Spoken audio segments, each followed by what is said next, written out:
Revenue ఉద్యోగుల కృతజ్ఞత సభలో మంత్రి పొంగులేటి శ్రీనివాస్ రెడ్డి టెస్ట్రా నూతన సంవత్సర డైరీ మరియు క్యాలెండర్ను ఆవిష్కరించిన మంత్రివర్యులు Hyderabad Kompally Telangana revenue employees services association ఆధ్వర్యంలో నూతనంగా ప్రజాప్రభుత్వం ఏర్పడిన నెల రోజుల్లోనే 22,000 వీఆర్ఏలుగా ఉండి జూనియర్ అసిస్టెంట్లు రికార్డ్ అసిస్టెంట్లుగా కేటాయించిన తర్వాత గత 5 నెలలుగా పెండింగ్ లో ఉన్న సమస్యలను వెంటనే పరిష్కరించి వేతనాలు మంజూరు చేసిన సందర్భంగా అలాగే రెవెన్యూ శాఖ ద్వారా ప్రజలకు సమర్థవంతంగా సేవలు అందించటకు నిర్ణయించిన సందర్భంగా గౌరవ ముఖ్యమంత్రి వర్యులు శ్రీ యనుమల రేవంత్ రెడ్డి గారికి రెవెన్యూ మంత్రివర్యులు పొంగులేటి శ్రీనివాస్ రెడ్డి గారికి ప్రభుత్వానికి కృతజ్ఞతలుగా ట్రెస్ట్రా అధ్యక్ష వంగారి రవీందర్ రెడ్డి అధ్యక్షతను నిర్వహించిన రెవెన్యూ ఉద్యోగుల కృతజ్ఞత సభకు రాష్ట్రంలోని రెవెన్యూ ఉద్యోగులంతా ఆశేషంగా తరలిరాగా ముఖ్య అతిథిగా రెవెన్యూ మంత్రి పొంగులేటి శ్రీనివాస్ రెడ్డి గారు హాజరై ప్రసంగించారు.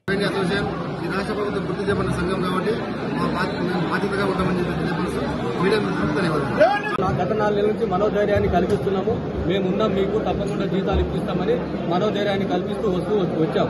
బీఆర్ఓ పిల్లలకు కూడా మేము వాళ్ళు మా దగ్గరికి రెగ్యులర్ గా వస్తూనే ఉన్నారు, మాకు కలుస్తూనే ఉన్నారు. మేము వాళ్ళకు ధైర్యం ఉన్నాం, ఖచ్చితంగా చెప్తున్నాం. ఈ నెలలో వాళ్ళకు ఖచ్చితంగా ఉద్యోగాలు ఇప్పిస్తామని తెలుసు.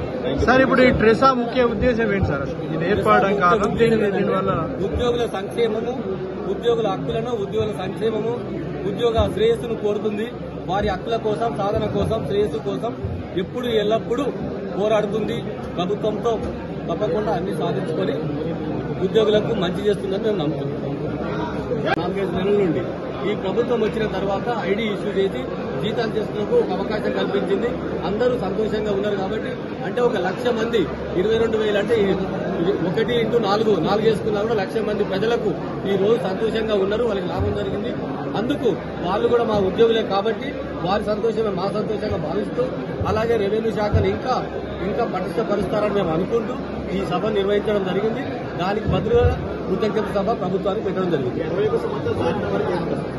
61 సంవత్సరం దాటిన వారికి వారసత్వ ఉద్యోగాలు కల్పిస్తామని ప్రభుత్వం హామీ ఇచ్చింది, జీవో ఇచ్చింది.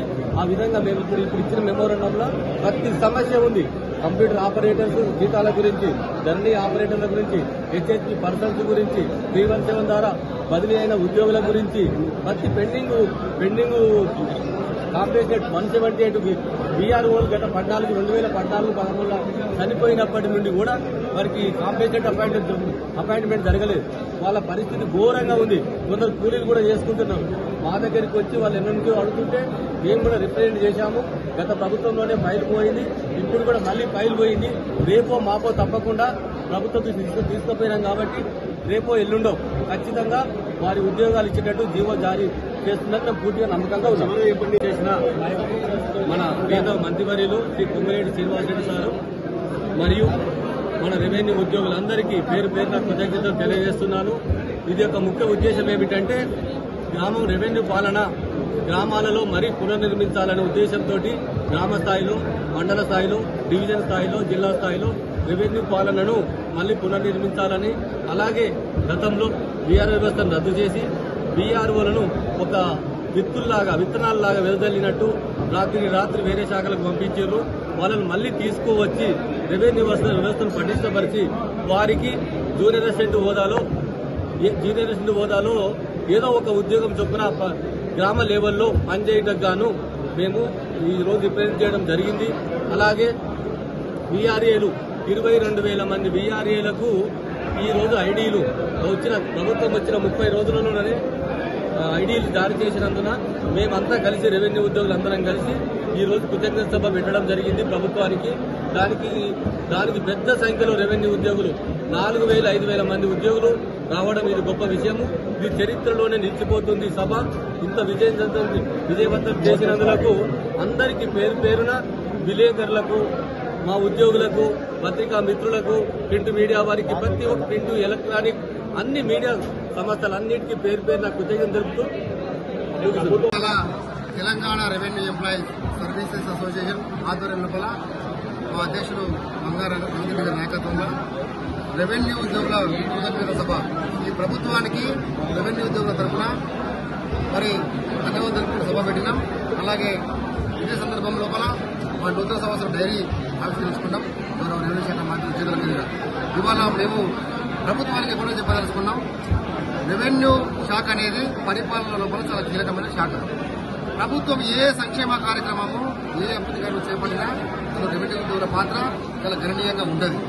అంతా మీకు కూడా తెలుసు. గత ప్రభుత్వం రెవెన్యూ శాఖలో ఉన్న చాలా కేంద్ర ఉద్యోగులకి నష్టం చేసి ప్రధానంగా గ్రామ రెవెన్యూ వ్యవస్థ నష్టం చేయడం వల్ల ప్రజలకి మరి అలాగే రెవెన్యూ ఉద్యోగులకి మధ్యన ఒక వారధిగా ఉన్న గ్రామ రెవెన్యూ వ్యవస్థ పోవడం వల్ల సంక్షేమ పథకాలు కానీ రెవెన్యూ పరిపాలన కానీ ప్రజలకు దూరం అయిపోతా ఉన్నారు. అలాగే గ్రామంలో ఉన్న ప్రభుత్వ భూములు కానీ ప్రభుత్వ కుంటలు చెరువులు వివిధ రకాల ఎంక్వైరీలకు కూడా సిబ్బంది లేక చాలా ఇబ్బంది పడుతూ ఉన్నాం. ప్రజలకు త్వరగా సేవలు అందించలేకపోతున్నాం. మా అప్పీల్ ఏంటంటే గతంలో ధ్వంసమైన గ్రామ రెవెన్యూ వ్యవస్థని మళ్ళీ పునర్నిర్మాణించాలి. గ్రామాల లోపల అలాగే మండలాల లోపల సరిపోయిన రెవెన్యూ సిబ్బందిని నిర్మించి అలాగే ఇతర శాఖల్లో బదలాయించబడిన వీఆర్ఓలను అలాగే వీఆర్ఏలను కూడా అదే శాఖల రెవెన్యూ శాఖలో తీసుకొచ్చి గ్రామ రెవెన్యూ వ్యవస్థను పటిష్టం చేసి ప్రజలకు సత్వరంగా సేవలు అందించే విధంగా ప్రభుత్వం ప్రయత్నం చేస్తుందని మేము నమ్ముతున్నాం. మాకు మా మంత్రి మా ప్రియతమ రెవెన్యూ శాఖ మంత్రులు మరి స్పష్టమైన హామీ ఇచ్చారు. ఇది ప్రజాప్రభుత్వం గౌరవ రేవంత్ రెడ్డి గారి నాయకత్వం లోపల ఈ ప్రభుత్వం ప్రజల కోసం పనిచేస్తా ఉంది. ఉద్యోగులకు కూడా ఏమాత్రం కష్టం లేకుండా మీ హక్కులను ఎప్పటికప్పుడు తీరుస్తుంది, మీ సమస్యలు పరిష్కరిస్తుంది. మీరు మంచిగా పనిచేయండి, నిజాయితీగా ఉండండి, మేము మీ ఎంట ఉంటామని చెప్పేసి మాకు మంత్రి గారు హామీ ఇచ్చారు. మేము పెట్టిన సమస్యలు గ్రామ రెవెన్యూ పరిపాలన కావచ్చు, వీఆర్ఓ సమస్యలు కావచ్చు, వేరే సమస్యలు కావచ్చు, కంప్యూటర్ ఆపరేటర్ సమస్యలు కావచ్చు, కరెంట్ సమస్యలు కావచ్చు, అలాగే వీఆర్ఓలు చనిపోతే 178 కుటుంబాలు ఇవాళ కార్య నియామకాలు లేక ఇబ్బంది పడుతూ ఉన్నారు. ఏ సమస్యనైనా మేము పరిష్కరిస్తాం.